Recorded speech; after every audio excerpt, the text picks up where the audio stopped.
Hai cái nào máy gần đây càng hoặc sẽ từ từ từ là mấy cái này kilometer cái số đây ta phải cái lấy cầm lấy là group cái mới này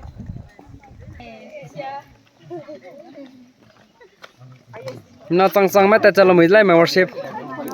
ai ra đi kinh với con nó nè last cái bấm đi con ai cái ai ra anh này cô nè xây bằng kẹt lấy ai cái này làm im ra mà máy nó quăng sang đây giờ làm mấy lấy worship ta cút lấy anh này làm đi con nè foreigner worship ta không có cái này lấy cầm lấy ta xong rồi kilometer số mấy là mấy em biết ra ai ra anh ấy gọi yết rồi cái hàng kiếm ra mấy thế này xong rồi tao mà lên đi lên rồi cái lên sinh đi ra mấy lấy được cái lên sinh ra mấy tao mình nè ai cái hàng kiếm ra mấy lấy ta làm mình đi sorry game yeah sorry trick hình cái này ai cái đi pre cái tiền lăng phết đó là cái tiền lăng đó ai cái miss tiếng gì nè lên nó đi làm quỳ dây bị đấy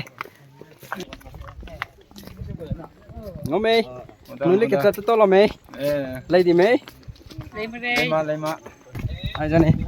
rằng cái đông này rồi nó kết xong này rồi mày sẽ được nhá ai ra này ngồi yên đó rất tệ một câu thế này family cái này quay ra tập cái gì làm mình lấy xong lấy sắc sinh rồi cá dục tới cái này là bao lấy đi mê lấy đi con không đi con lấy cầm đi mê một xếp tấm đi con lấy cầm đi mê ấy lấy lên ngọc em người đấy xong rồi nè tôi suy hệ tao mẹ hai này có miss mẹ lấy đi mê quay này tao nói kilometer cái sum lari lấy quay này tao phải bắt kín giặc kiểu đó khó này giặc kiểu mà cái giặc kiểu đấy bây lên tới là cái bông này bắt kín giặc kiểu đó đi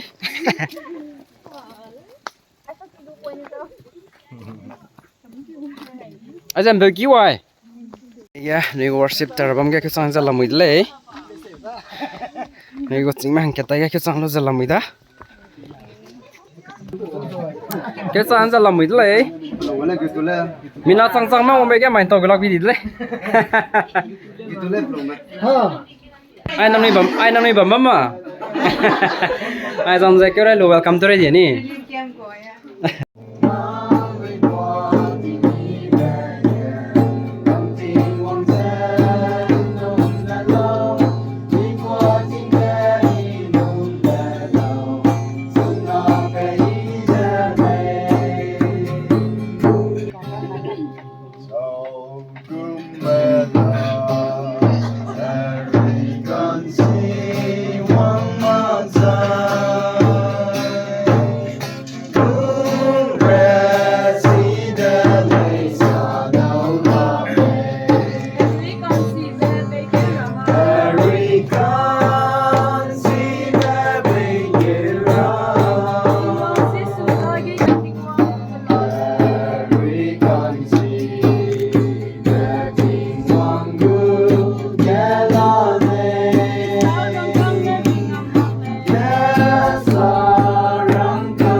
He who persecutes one will persecute all.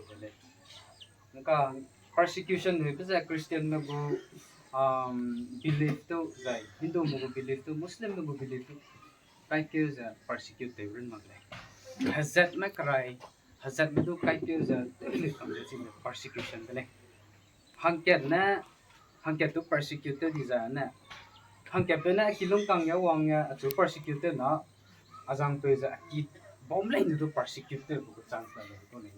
ai ar wa bisa hai because ani ning ai de kya पैदा हुई तो वो possibilities है मैं ताला मिले हैं हम ना नहीं पर याद है क्या तो जिगने situation हम क्लों में बम प्ले तो or inexpensive or low price le Christian na printing ya ha Christian na printing ya miram na dai rama so ga Allah so za rami dan ni se kun ba ba ko rin na lu sala ya ga ha ita sin na ni tau ba ni sai ne ni le inexpensive or low price ni ga anh dukan cái món luộc cái này à mà tuần này hôm ba cầu kiệt cái cái chấm xây à tôi cũng vậy I get Second Timothy chapter Second Timothy cần nó go cái này cái kết cái rồi lại in a wealthy home some utensils are made of gold and silver and some are made of wood and clay. The expensive utensils are used for special occasions. Anigo thinking, anigo reasoning, palalay na anigo manipulator at sekla bugure yani lung subam dale. Kaday break with the zaira ma worldly ways, ungodly ways dale dale. Sipo rameza anido tak ubahangga rama soge rangude as Christians. Christian people na hangga rangko dale. Rama soge takku buko hangga katay pre ko zai te lung season na ani do te ki rasyo kala biya ni lung jaban dale ani na chira de ko zakan zaiban ning de ko kan khoi du ning harana ni hangga will power pe di sai sia si harana damai di blame na du za hello nang ai kalang lo nang ai choose te lo na rang dai tau di dale do ani ta ga will power za pe di ko dale dale willpower pe di sai sia ani sisi te lo ko haranen damai di ko dele siga ani daga ani kenai dunai teri du za harada ge lu tau ti pai lu za Christian ways of living the ko ko lo sai za ni ni ji gai lu za ani choose te rang ge tang na le le we should know what to despise or avoid ngon này fit ra ai na áp ya piu pin để lắc rồi du bầm một tăng đi là lấy đây sắc sắc của na sắc cái serum đó na nó có phải cho bầm ra man-made cultures man-made cultures như vậy nè nó có nên nhìn tổng với cái celebrity culture cái sau cái tên là mấy là đó itu celebrity culture gina ani mo siapa ani ngope pa kita modesty aku trend deh aku fashion deh modesty he ko bu concept se follow te tadi ko he celebrity culture gina ai ka kima pa ko modesty he bana misam sa tak le da piponi kai tak le da miram so ga mi talung tak present dizen si porana play na modesty dele ako ku zaiza Christian nago context na ting da ina nakatong na panyam de prebam dile celebrity culture da na Isaac ki na to ni de yang no ko po lei na duza ka de prenan sa de ko follow te di ko Isaac influential people zai nrei ya leaders mrama